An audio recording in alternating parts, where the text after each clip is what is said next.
two, one. How's it going, everybody? This is Weldon here, Sports Media TV Unfiltered. So, if you guys do not know, this will be the first video of the reintroduction of the channel. I was doing some sports breakdowns and stuff of that nature. Hang on, let me fix my webcam. All right. But I was doing sports breakdowns and stuff of that nature during the NBA playoffs about 2 years ago. Took a big break. Just didn't really get into it. But now, I think I'm at a better place to start doing more stuff like this. And I actually wanted to start with the NFL season because I figured, why not? It's actually just a great starting point. I'm trying to move this thing around for you here. All right. But I am on the ESPN website, and I did want to take a chance to break down the Eagles and the Falcons NFL season opener, which happened last night, Thursday night football. Because this was a very interesting game. And I'm not really even talking about the game itself because really the game itself was a snooze fest, in my honest opinion. But if you saw the matchup last year, there were a lot of themes that reoccurred in this matchup at the beginning of the season opener, and it just speaks to both of the teams that were involved in the game. So, and before I go any further, I do want to apologize for the noise, like they're cutting my grass outside. Like, I do apologize. But now to get into the game. So I want to preface this by saying, first of all, I wasn't really cheering for one team or the other, but I was observing kind of what was going on in terms of the game and the play calling and everything like that. And I want to start by saying this: like Atlanta, it seems like they haven't made progress from last year. If we're basing on this first, the first time the first we're seeing of this team, it doesn't seem like they made a lot of progress from last year in terms of the problems that they had because they still had a top flight offense last year in terms of getting up and down the field, and their defense was pretty much decent. They're an all around good football team, but it seems like they still haven't fixed their red zone problem. And looking at the game, that pretty much kind of decided it. If you look at how the game played out, because honestly, it was Atlanta came down, they drove the ball downfield with the first possession, and they get to the red zone and they make a gutsy move. They go for it on fourth down, they try to punch it in at the goal line, which hey, I respect that. That's a good play call. That's a good aggressive play call. That's what I was thinking when I saw it. I was like, that's a great aggressive play call. And they just didn't get it. They couldn't find a way to get in the red zone. Now, what I do have a problem with is when they were in the red zone, they did not put Julio Jones in the game for their first red zone, for their first set of red zone downs.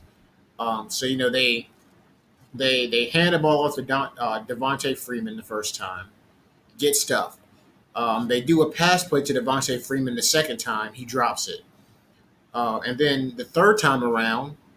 So they pretty much get to fourth down, and they try to do like a little like an outside zone handoff to Devontae Freeman again, and they get stuffed. I have no problem with being aggressive in the red zone. I'm not a coach or anything, but I'm saying looking at it as in terms of from a perspective of football, I have no problem with that. My issue was more that you didn't want to give Julio Jones the ball. And what's interesting about this is that Julio Jones was the one that drove them downfield. They started off the drive with a 10-yard completion to Julio Jones. Then they run a reverse play to Julio Jones, which he breaks off for 15 yards. Then Devontae Freeman comes down and he busts out a run for like about 20 yards. And then you find yourself in a position where you have to get a third down, and they threw a dot to Julio Jones coming down the seam. And now they get to the red zone, and they don't you don't see any Julio Jones. So that kind of rang an alarm in my head. I don't really know what Steve Sarkisian was thinking. You know, going away from Julio Jones, especially based on the way that they lost last year, which was pretty much not getting it done in the red zone. And if you look at Julio Jones's touchdown production, he only had 8 touchdowns last year. Not even I don't think he had 8 last year. I think he had like 3 or something like that. It was a very, very low number for a receiver as talented as Julio Jones. And it seemed like a lot about to do about play calling and a lot to do about just situational football. And one thing I also noticed about Atlanta that kind of alarmed me about their offensive play calling and how they do things, or how Steve Sarkisian looks at wanting to do things, is that he was when they got to the red zone, um, at the other points of the game, he would line up in these condensed formations. And I was wondering, like what is he thinking? What's he trying to do here? Because it looks all good and well, lining up, with 3 tight ends and three tight ends and a running back and one wide out, not being Julio Jones. um, First, why isn't Julio on the field? Second of all, why you line up with 3 tight ends? I mean, it's not like they're the quickest. It's not like Atlanta has the best tight ends, really. Austin Hooper is good in space, but I mean, in the red zone, he's not really that great. And then the other 2 tight ends they have, I don't even know their names. I didn't even know who they were, and for good reason because they didn't even get the ball. So it was just kind of interesting how Atlanta approached this game. But nevertheless, the Eagles did play good defense. They obviously still have a superior defensive line and a superior offensive line, as their only real bright spot was, on offense was really Jay Ajayi and his rushing attack.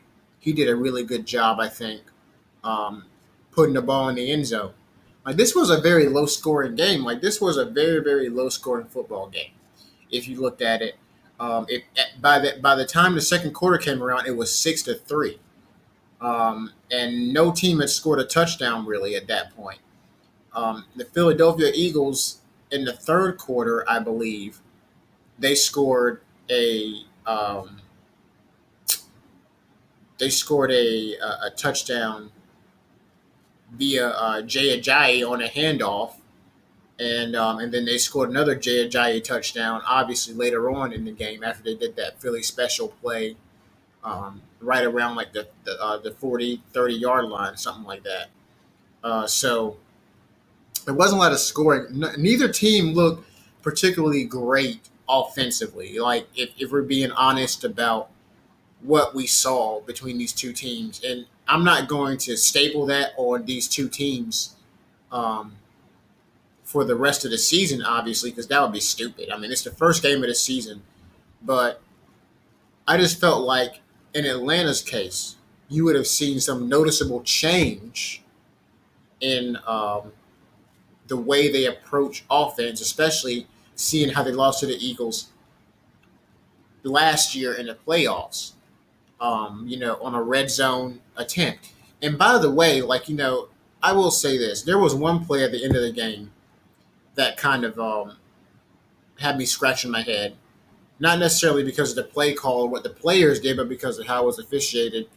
And I'm not sure what the rule is on this, but looking at the play anyhow, it was the last play. It was the exact last play of the game. Matt Ryan, they ran some kind of a fade route or some kind of a seam route um, towards the corner, towards the back corner of the end zone, and Matt Ryan throws up a pass to uh, Julio Jones, and he catches it, but it's like he gets guided out of bounds. I'm not sure what the rule on that was, but nevertheless, that was pretty much the game. I don't have much time left, but thanks for watching, guys. And subscribe, check out the channel. Peace.